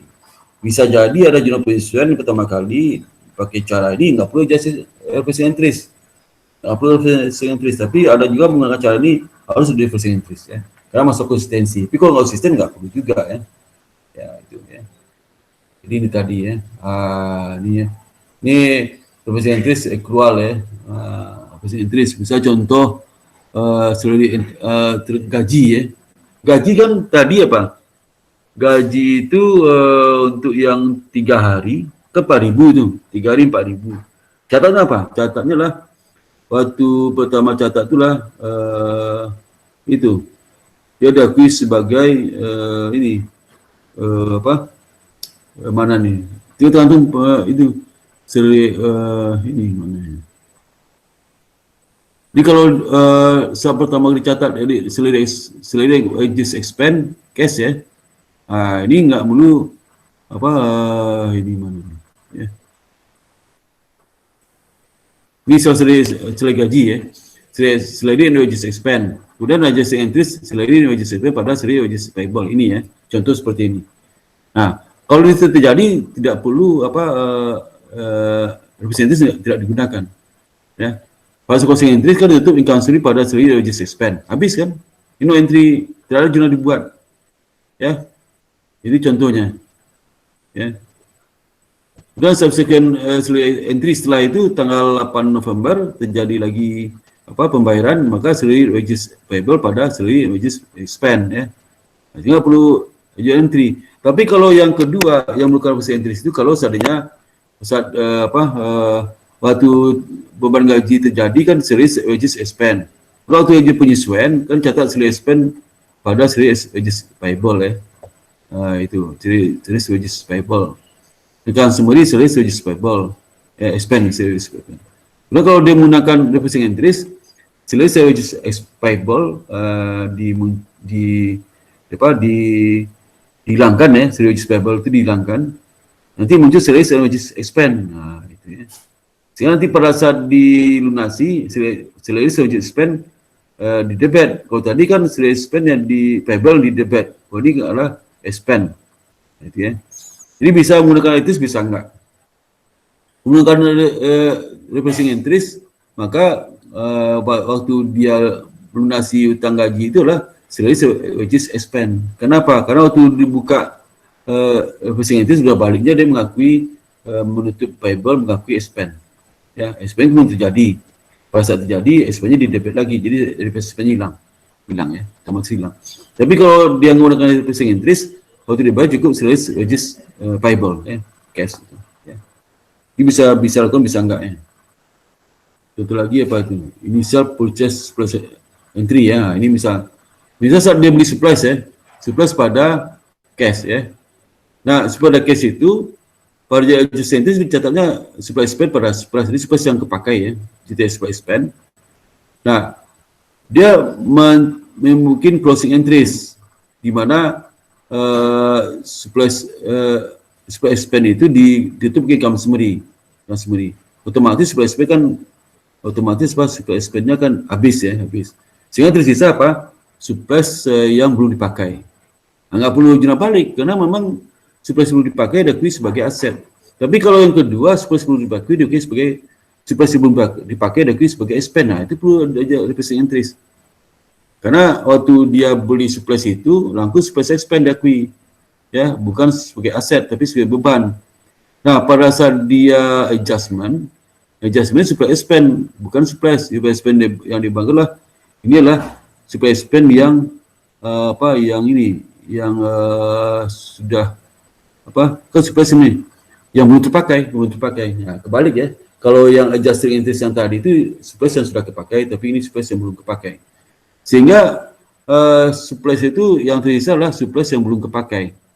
Konsepnya kan kalau kepakai lebih expand, ya. Maka referencing entries jual tahu referencing entries supaya mencerminkan supplies sebelum kepakai itu namanya supply expand di debit. Nah, itu ya. Jadi harus referencing entries. Tapi kalau yang sebelum ini bisa pakai referencing entries, bisa tidak ini. Kalau contoh pertama, contoh kedua tergantung apakah dia saat adjustment saat beli aset itu diakui sebagai aset atau sebagai spend. Kalau sebagai aset nggak perlu referencing entries, tapi kalau saat dibeli diakui sebagai spend diakui harus ada referencing entries ya. Jadi itu ya. Jadi seluruh accrual harus di reverse entries ya, seluruh accrual. Tapi kalau yang deferral tidak bisa referencing entries bisa tidak ya. Misalnya, itu tadi itu ya.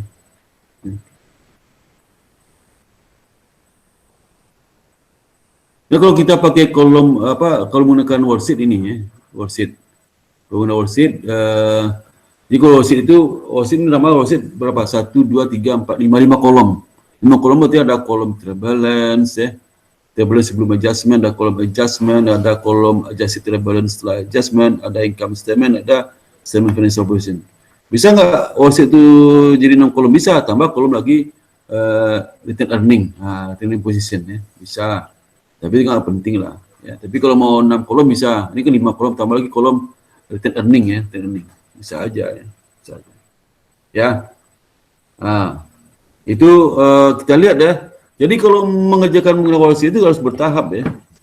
Contoh pertama, selesaikan dulu kolom turbulence ya, baru masuk kolom adjustment. Jangan turbulence belum selesai separuh masuk ke adjustment. Contoh seperti ini, waktu sudah isi cash di turbulence, sudah lirik ke sebelahnya adjustment. Lihat isi adjust turbulence isi 1.200. Kemudian statement financial isi 1.200. Jangan. Ya, nanti akan jadi kekacauan tuh ya. Ini berdasarkan pengalaman saya tuh di mahasiswa ya. Di mahasiswa kan banyak cari latihan tuh. Kecuali kalau nggak banyak di latihan, maka di mahasiswa itu kesempatan mencari banyak latihan. Jadi, kalau latihan di buku ada 20 soal, saya akan cari semua di rumah. Walaupun dosen hanya kasih PR hanya 2-3 ya. Itu ya. Itu. Ya. Itu yang harus sudah perhatikan itu. Jadi sesuatu. Jadi kalau tidak benar selesaikan dulu sampai ke saldonya. Sudah benar nggak saldo debit kredit? Sudah benar. Kalau sudah benar, oke, baru masuk adjustment. Adjustment hati-hati. Kalau perlu adjustment kolom ini, bikin dulu jurnalnya, baru masukkan kolom ini. Jangan langsung kolom nih. Jurnal belum bikin langsung kolom, pasti salah itu. Ya, di jurnal dulu, jurnal baru dimasukkan ke kolom adjustment ini. Dan kasih nomor. Kalau jurnal pertama itu 1 ya, debitnya 1, kreditnya 1 juga. Kalau jurnal kedua, debitnya nomor itu kasih 2, angka 2 di depannya itu. Kayak ini kan B, jurnal ke B. Dijumlahkan ya, didapatnya ini. Ini sudah nggak sudah saya jelaskan lagi karena di pengantar sudah belajar.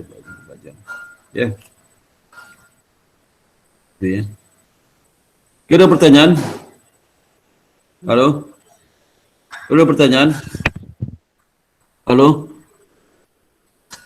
Tidak ada. Tidak ada Pak. Ada Pak.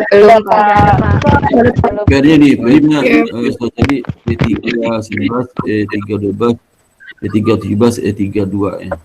32. Ya. Ya. Jadi nanti tugas minggu berikutnya itulah tugas pertama meringkas chapter 4 ya. Chapter 4. Yang kedua menjawab PR ini, PR yang ini. PR ini jadi waktu saudara presentasi apa? PR ini cukup sudah kirim kirim melalui apa? Jadi sudah kirim di Google Classroom itu PR pakai tulis tangan ya, tulis tangan. Kelompok juga bisa besi ke tulis tangan berbeda. Misalnya kelompoknya ada 3 orang bagi tugas. Satu orang mencari E3 11, 3 12. Ini ada kan 1 2 3 4 baru 4 harus 6 nih ya. Jadi tambah lagi lah. Biar satu mahasiswa 2 cari. Jadi satu kelompok itu 6 soal ya. Jadi saya bikin tabelnya kelompok 1 ngerjakan soal mana. Ini nanti jangan dulu ya. Kelompok 2 ngerjakan soal mana, kelompok 3 ngerjakan mana. Jadi masing-masing itu ada 6. Jadi kalau ada anggota 3, masing anggota ngasih 2 soal ya. Nanti sudah gabung tulisannya, kirim email ke saya melalui Google Classroom ya. Di samping rekaman video. Kan video nanti chapter 4 ya. Chapter 4. Jadi dikumpulkan hari Selasa malam jam 12.00 ya. 12.00. Nolnya banyak 000 ya. Oke, sampai sini ada pertanyaan, sampai sini ada pertanyaan. Sebentar saya. Bapak, saya mau tanya. Ya, silakan sebentar. Sebentar ya. Mana nih? Sebentar. Ini saya tutup dulu. Sebentar. Ini gini.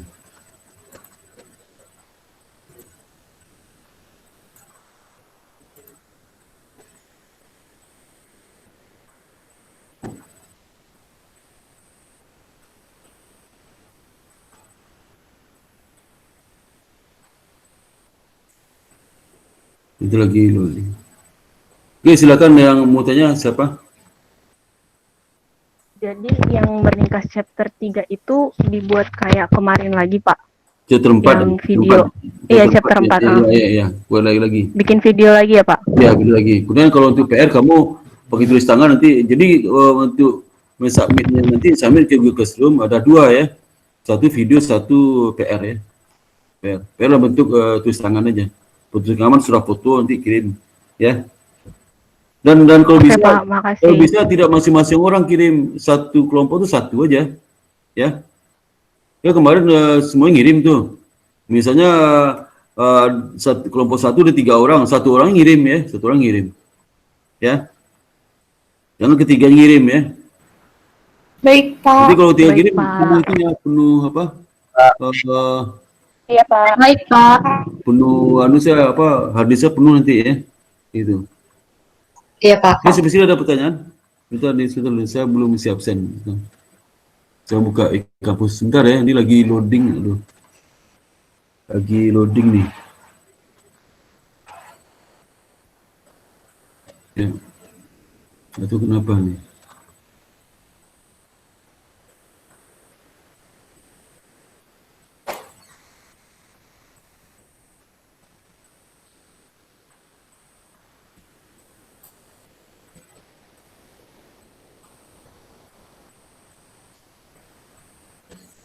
Lagi itu ya, tim itu lagi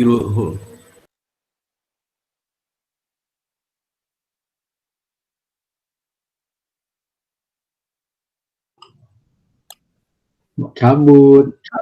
Halo. Kok gemas? Suara lu doang sih yang gemes, Cak. Gara-gara pakai headset kali, Cak. Ini nggak pakai juga. Kan? Gemas. Iya.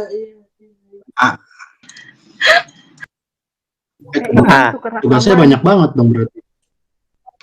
Gue juga nggak ngerti Tugas tugasnya apa. Ini masuk rekaman. Ada 6 ya? Iya, masih belum paham gue. Masih belum paham. MNku ada Itu soal satu orang nggak sih? Satu orang mewakilin ngirim tugasnya.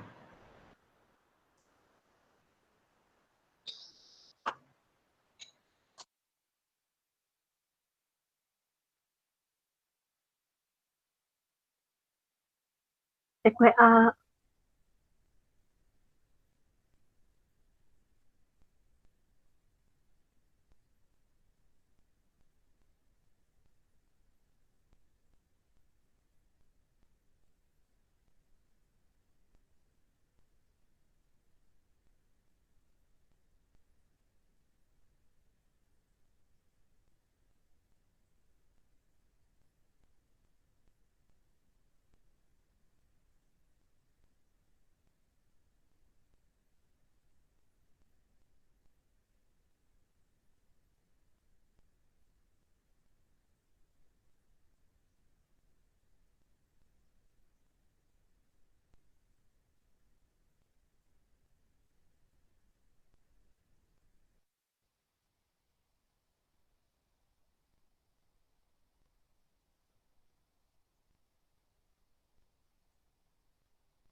Oi.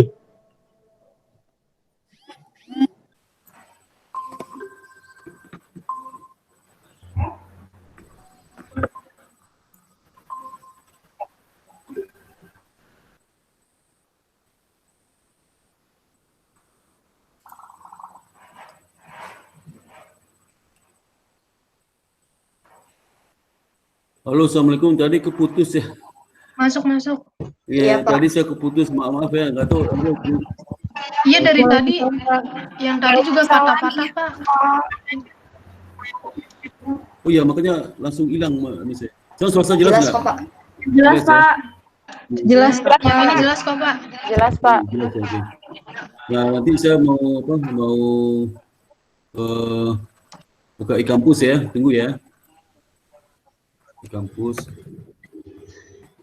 Iya, Pak. Kampus. Kelihatan nggak e-kampusnya? Kelihatan nggak? Suara Aris dari mana deh? Kelihatan, Pak. Kelihatan, Pak. Kelihatan ya. Kuliahan.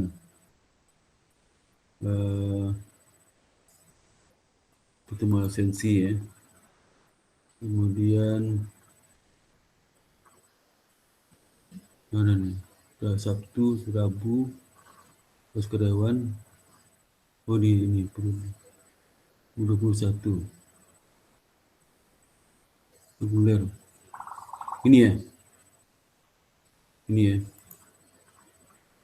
Ini benar ya? Iya, Pak. Iya, Pak, benar. Iya, Pak. Kuliah Benar. kedua ya. Kuliah kedua. Pertama si Yeni ada. Yeni Hadir Pak, Yenita Pak. hadir. Kemudian si Ayu Hadir, Pak. hadir ya, hadir. Kemudian Regina Hadir Pak. hadir. Regina, itu adik kelasmu udah ada tuh adik kelasnya. Ya tadi saya buka ponnya. Kemudian Janet ini ada hadir. Kemudian Rudi Hadir Pak. masih terbalik fotomu, belum diperbaiki. Pak udah dicoba, nggak Gak bisa. bisa, waduh, berarti nasibmu memang terbalik tuh ya. Iya makanya Pak. Mudah-mudahan nanti nasibmu baik ke depan, jangan terbalik itu fotonya. Nasib jangan terbalik ya. Amin. Kalau terbalik itu gini, kamu doain kaya jadi miskin, doain miskin jadi kaya, itu terbalik tuh. Iya Pak. Iya Pak. Azhar, Hadir Pak. ini panggilan si Azhar, bukan? Safa. Azhar kan nama cowok kan? Ah, nggak tahu. Azhar itu nama Iya, bapaknya. Pak. Oh, cowok Azhar. Iya. Azhar Nama itu cowok. teman saya, si Azhar namanya. Ya, nggak tahu deh saya Pak. Oh, ini si apa nih? Penyanyi, Pak, penyanyi. Rosa, Rosa, oh Pak. penyanyi. Hadir, Pak. Penyanyi. Ingat Rosa nih, nyanyi Rosa tuh. Saya suka dengan lagu Rosa itu ya. Iya, Pak. Rosa. Ini siapa nih? Felicia. Hadir, Pak. Hadir, Felicia hadir. Hadir. Wahyu. Hadir, Pak. Wahyu juga nama laki-laki ini sebenarnya ini. Panggilanmu siapa Wahyu? Putri. Panggilannya Ayu, Pak. Panggilan siapa Wahyu? Ayu. Wih. Wahyu. Ayu itu Wahyu. Iya. Oh, kalau Wahyu nama teman saya ada nama Wahyu cowok. Dewi. Hadir, Pak. Dewi. Hadir, Pak. Dewi hadir. Hadir. Dewi hadir. Dewi Yulia. Dewi Yul ya. Dewi Yul. Dewi Yul Iya, dia Pak. penyanyi. Penyanyi tempo dulu. Dewi Yul ya. Iya, Pak. Siapa Alif? Jangan ada dusta di antara kita. Oh iya. Alif mana Alif? Alif. Siapa, Pak? Hadir. Alif. Panggilan Alif. Alif. Siapa, Alif, Alif. Pak? Alif. Panggilan siapa Alif tuh? Siapa? Siapa, Pak? Bukan Alif. Alif. Alif. So kalau Alif tuh ada pegitar di YouTube tuh lah, gitar Alif tuh bagus juga, tapi cowok Alif. Tuh gitar. Waduh, mendunia itu. Dua orang di desa di daerah Jawa Tengah salah. Itu mendunia gitarnya. Ariel. Hadir, Pak. Jadi kamu Hadir. itu, jadi meritnya Ariel. Jadi merit kamu, jadi merit. Jadi merit nggak, Ril? Jadi merit. Jadi tuh, Pak, jadi. Mirip sama, Pak. Kata mau merit sama siapa yang suami meninggal siapa itu? Waduh. BCL, Pak. Oh, BCL. Jadi merit. Kamu jadi BCL. Jadi merit BCL. Jadi kamu jadi. Ayo. Hah? Ayo. Hah? Jadi nggak ada? Jadi nggak deh? Nggak jadi. Jadi apa? Bingung. Jadi aja, jadi. Wah, bingung. Rafli. Hadir Pak. Hadir ya. Ini siapa? Desta. Hadir, Pak. Desta hadir. Hadir. Desta. Angelika. Angelika hadir.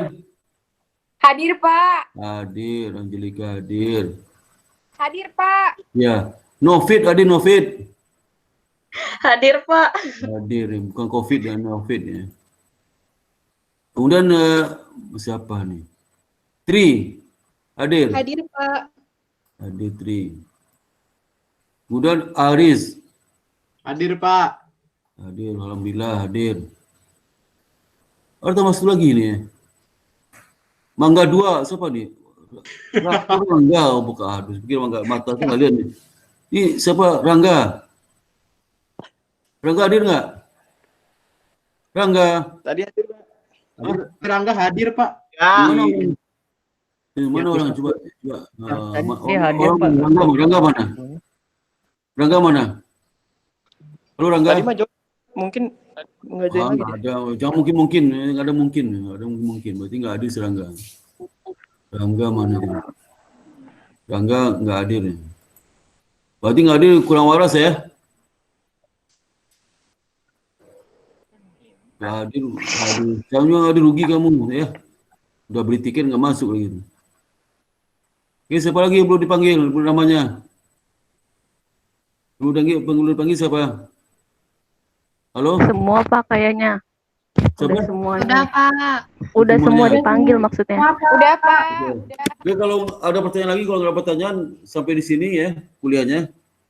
Kalau ada Iya, pertanyaan silakan. Saya tunggu, ini waktunya masih ada nih, masih ada 15 menit lagi. Tapi kalau nggak ada ya terpaksa sesudahi dengan terpaksa ya. Cukup di sini buang kita, nanti kita berhubung lagi di hari Rabu depan. Ya, sampai sini udahan ya, udahan. Semoga sehat selalu. Alhamdulillah, selalu jangan kemana-mana.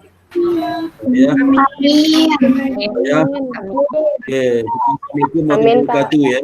Assalamualaikum warahmatullahi wabarakatuh. Waalaikumsalam. Terima kasih banyak Pak. Terima kasih, Pak. Banyak, Pak. Sama-sama. Waalaikumsalam, Pak. Waalaikumsalam warahmatullahi wabarakatuh. Assalamualaikum. Makasih, Pak. Udah boleh keluar ya, Pak. Boleh keluar, boleh keluar. Live semua ya. Sama-sama. Boleh silakan live ya. Kan surah nggak perlu di rumah semua kan, nggak ada pulang lewat itu. Saya pikir Baik, Pak. jangan KBS ngapain lah ya. Sampai kita tahu kita ketemu di Bitcoin aja.